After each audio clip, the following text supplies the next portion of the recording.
నమస్తే. శ్రీమాత్రే నమః. శ్రీ గురుభ్యో నమః. ఖగోళ శాస్త్రంలో మనం ఎప్పుడూ చెప్పుకుంటున్నట్టుగా రకరకాల వింతలు జరుగుతూ ఉంటాయి. రకరకాల గ్రహాల మార్పులు అనునిత్యము ప్రతినిత్యము జరుగుతూ ఉంటాయి.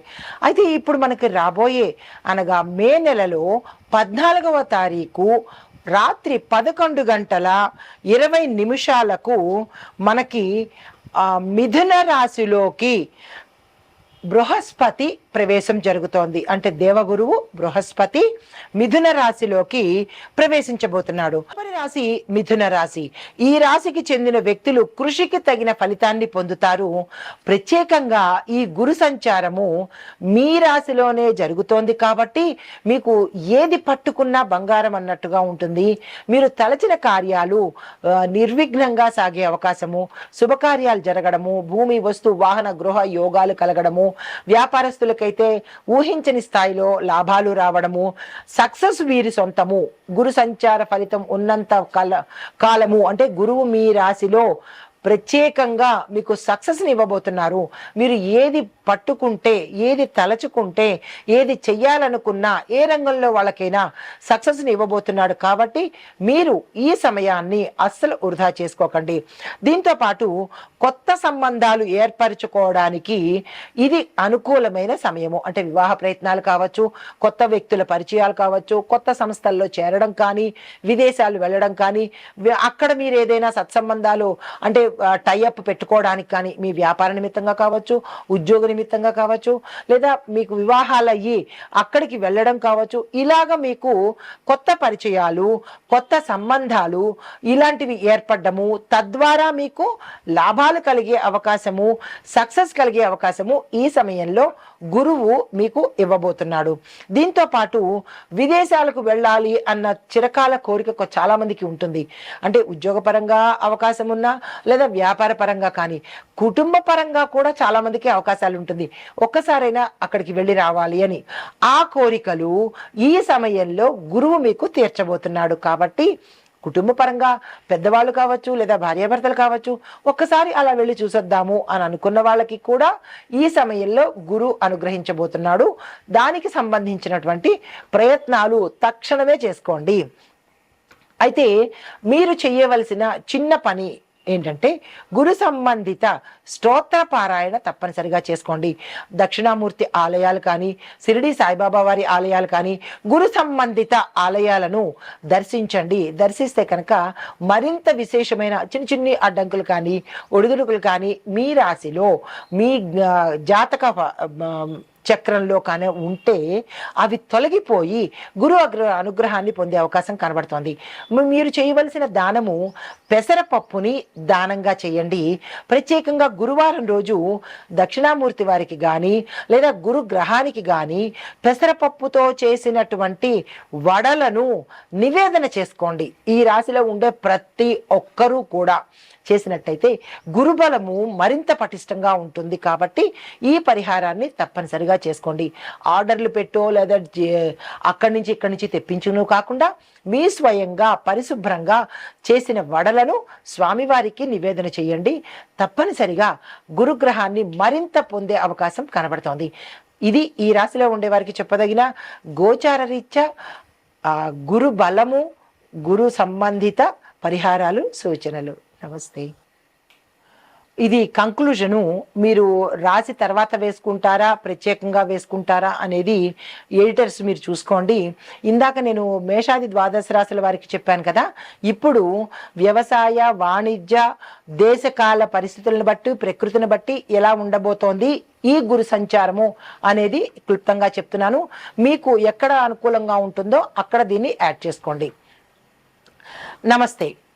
అయితే మనకి మే 14 రాత్రి 10:20 లేదా 36 నుంచి అక్టోబర్ 18 సాయంత్రం 7:36 వరకు గురు వక్ర స్థితిలో మిథున రాశిలో సంచరిస్తూ ఉండడం వల్ల మనకి వ్యవసాయము, ఇందాక మనం చెప్పుకున్నవి రాశుల ఫలితాలు. ఇప్పుడు ఏంటంటే వ్యవసాయము, వాణిజ్యము, రాజకీయ, ఆర్థిక, ప్రకృతి, కాలమానం ప్రకారము దేశ రాజ్యాంగ స్థితిగతులు, సామాజిక వ్యవస్థ ఎలా ఉండబోతోంది అనేది ఈ గురు వక్ర స్థితిలో సంచార ఫలితాలు చెప్పబోతున్నాను. ఒక్కొక్కటిగా పరిశీలన చేద్దాము. ముందుగా వ్యవసాయ రంగంలో ఉన్న వాళ్ళకి ఈ గురు మిథున రాశిలో ప్రవేశించడం వల్ల పురాతన రైతు పద్ధతుల కన్నా, అంటే మీరు వ్యవసాయం చేసే పాత పద్ధతుల కన్నా కొత్త పద్ధతులను, అంటే డ్రోన్స్, స్మార్ట్ ఇరిగేషను, డిజిటల్ ఫెర్టిలైజేషను ఇలాంటివి కనుక అనుసరిస్తే వ్యవసాయము విశేషంగా వృద్ధి చెందుతుంది. కానీ చెడు ఫలితాలు ఏంటంటే విత్తనాల కొరత ఏర్పడుతుంది. రైతులకు శిక్షణ కార్యక్రమాలు కొత్త దిశలో ప్రవేశపెట్టాలి. అయితే కొన్ని రాష్ట్రాల్లో వర్షాలు ఆలస్యంగా లేదా అసలు అధిక వర్షం వల్ల కొంచెం ఇబ్బంది పడే అవకాశము, నష్టపోయే అవకాశము ఈ గురు సంచారంలో కలుగుతోంది. ధాన్యాలు, పప్పు ధాన్యాలు, పళ్ళ సాగులు, పూల సాగులో కనుక మీరు వేసినట్టయితే రైతులకు విశేషమైన లాభాలు వచ్చే అవకాశం ఉంది. గుర్తుపెట్టుకోండి. విత్తనాల యొక్క ధర పెరగడం వల్ల రైతులకు నష్టాలు వచ్చే అవకాశం కూడా కనబడుతోంది. దానికి తగ్గ ప్రత్యామ్నాయాలు చూసుకోండి. ప్రభుత్వము నష్టపరిహారాల యొక్క ప్యాకేజ్ కూడా ఈ సమయంలో మీకు ప్రకటించవచ్చు. దాన్ని ఉపయోగించుకునే ప్రయత్నం ప్రతి ఒక్క రైతు చేయండి. ఇది వ్యవసాయ పరంగా. అయితే మీకు చెప్పదగిన ఉపాయం కూడా చెప్తున్నాను, దాన్ని పాటించుకోండి. నల్ల గోధుమ విత్తనాలపై బృహస్పతిని పూజించి సాగు ప్రారంభించండి. అంటే మీరు ఏ సాగు ప్రారంభించినా వ్యవసాయదారులు, రైతులకు మరీ చెప్తున్నాను, గురు పూజించి అప్పుడు మీరు పంటను వేసినట్టయితే గురుగ్రహం వల్ల విశేషమైన పంట, విశేషమైన లాభాలు పొందే అవకాశం ఉంది. ప్రతి ఒక్క రైతు గుర్తుపెట్టుకోండి. అయితే వాణిజ్యపరంగా చూసినట్టయితే, వాణిజ్యం అంటే బిజినెస్ అండ్ ఫైనాన్స్ రెండూ చూసినట్టయితే కనుక గురు మిథునంలో ఉండడం వల్ల వాణిజ్య సంబంధాలు, మరీ ముఖ్యంగా ఎక్స్పోర్ట్ ఇంపోర్ట్ రంగము చాలా ఆశాజనకంగా ఉండబోతోంది. డిజిటల్ వ్యాపారాలు, ఈ commerce, logistics, edutech, health tech ఇలాంటి రంగాల్లో పెట్టుబడులు పెట్టినట్టయితే కనుక లాభాల ప్రవాహం చవి చూడస్తారు. అయితే స్టాక్ మార్కెట్లో హెచ్చుతగ్గులు ఉండడం వల్ల ఏమవుతోందంటే ముఖ్యంగా ఇన్ఫర్మేషన్ టెక్నాలజీ, ఫైనాన్సు, ఫార్మా కంపెనీలకు చాలా లాభాలు ఉంటాయి. అంటే ఈ స్పెక్యులేషన్, అంటే ఈ ఫ్లక్చుయేషన్స్ వల్ల, స్టాక్ మార్కెట్లో హెచ్చుతగ్గుల వల్ల ఈ రంగాల వాళ్ళు విశేషంగా లాభపడతారు. అయితే బిట్ కాయిన్స్, క్రిప్టో కరెన్సీ వంటి అసాధారణ పెట్టుబడుల మీద ఎవరైనా పెట్టినట్టయితే తస్మాత్ జాగ్రత్త. తీవ్రంగా నష్టపోతారు, మానసికంగా కుంగిపోతారు. మళ్ళా చెప్తున్నాను, బిట్ కాయిన్స్, క్రిప్టో కరెన్సీ మీద ఎవ్వరూ పెట్టుబడులు పెట్టుకోకండి. అయితే రైతు మార్కెట్లు, డైరీ ప్రాజెక్టులు కూడా ఈ సమయంలో విశేషంగా బలపడతాయి. మీకు చెప్పదగిన ఉపాయం ఏంటంటే గురువారం రోజు జిగురు, పసుపు, గోధుమలు దానంగా ఇచ్చి మీరు ఏదైనా పని ప్రారంభించుకోండి. తర్వాత రాజకీయ పరిణామాలు, అంటే పొలిటికల్గా ఎలా ఉండబోతోంది అంటే కనుక ఈ గురు బుధగ్రహంలో అంటే బుధుడు రాశి అయిన మిథున రాశిలో సంచారం చేయడం వల్ల పక్షపాత రాజకీయ ఉధృతము ఎక్కువగా ఉంటుంది. ప్రజలలో విచారణ స్వభావము, నాయకత్వ నిరీక్షణ ఏర్పడే అవకాశం కనబడుతోంది. రెండో పాయింట్, మధ్యంతర ఎన్నికలు కూడా సంభవించేందుకు సూచనలు కనబడుతున్నాయి.